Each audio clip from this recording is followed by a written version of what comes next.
Hi all, welcome to Crickarena. കഴിഞ്ഞ സീസണിൽ പ്രതീക്ഷിച്ച പോലെയുള്ള ഒരു പ്രകടനം പുറത്തെടുക്കാൻ രാജസ്ഥാൻ റോയൽസിന് കഴിഞ്ഞിരുന്നില്ല.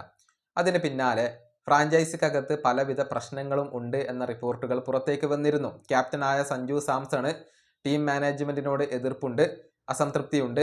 അതുകൊണ്ട് തന്നെ ടീം വിട്ട് പുറത്തു പോകാനുള്ള ഒരു അനുമതി അദ്ദേഹം തേടി എന്ന റിപ്പോർട്ടുകൾ പുറത്തേക്ക് വന്നിരുന്നു. അതിന് പിന്നാലെയാണ് രാഹുൽ ദ്രാവിഡിന് പടിയിറങ്ങേണ്ടി വന്നത്. പരിശീലക സ്ഥാനം അദ്ദേഹത്തിന് നഷ്ടമായി. ഇതിനൊക്കെ പുറമെ ഇപ്പോൾ മറ്റൊരു സുപ്രധാന വ്യക്തി കൂടി രാജസ്ഥാൻ റോയൽസിൽ നിന്നും ഇപ്പോൾ പടിയിറങ്ങേണ്ടി വന്നിട്ടുണ്ട്. അതായത് രാജസ്ഥാൻ റോയൽസിന്റെ ചീഫ് എക്സിക്യൂട്ടീവ് ഓഫീസറായ ജയ്ക്ക് ലഷ് മക്രത്തിനാണ് തന്റെ സ്ഥാനം നഷ്ടമായിട്ടുള്ളത്. ഒട്ടുമിക്ക മാധ്യമങ്ങളും ഇക്കാര്യം സ്ഥിരീകരിച്ചിട്ടുണ്ട്. നമുക്കറിയാം, 2017 മക്രം രാജസ്ഥാൻ റോയൽസിനോടൊപ്പം പ്രവർത്തിച്ചു തുടങ്ങിയത്. അന്ന് ജനറൽ മാനേജർ ആയിക്കൊണ്ടായിരുന്നു ഇദ്ദേഹം എത്തിയിരുന്നത്. പിന്നീട് 2021 ഇദ്ദേഹത്തിന് സ്ഥാനക്കയറ്റം ലഭിച്ചു. അങ്ങനെ ചീഫ് എക്സിക്യൂട്ടീവ് ഓഫീസറായിക്കൊണ്ട് മാറുകയായിരുന്നു.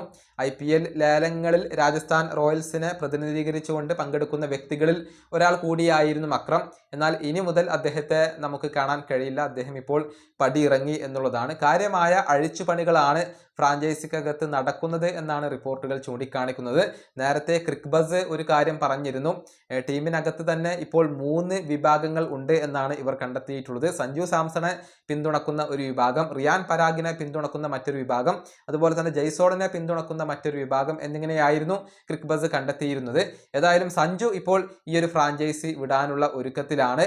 അദ്ദേഹത്തിന് ക്യാപ്റ്റൻ സ്ഥാനം നഷ്ടമാകും. റിയാൻ പരാഗിനെ പുതിയ ക്യാപ്റ്റൻ ആയിക്കൊണ്ട് നിയമിക്കും എന്നുള്ള റൂമറുകളൊക്കെ നേരത്തെ പുറത്തേക്ക് വരികയും ചെയ്തിരുന്നു. ഈ വീഡിയോ അവസാനിപ്പിക്കുന്നു. അടുത്തൊരു വീണ്ടും കാണാം.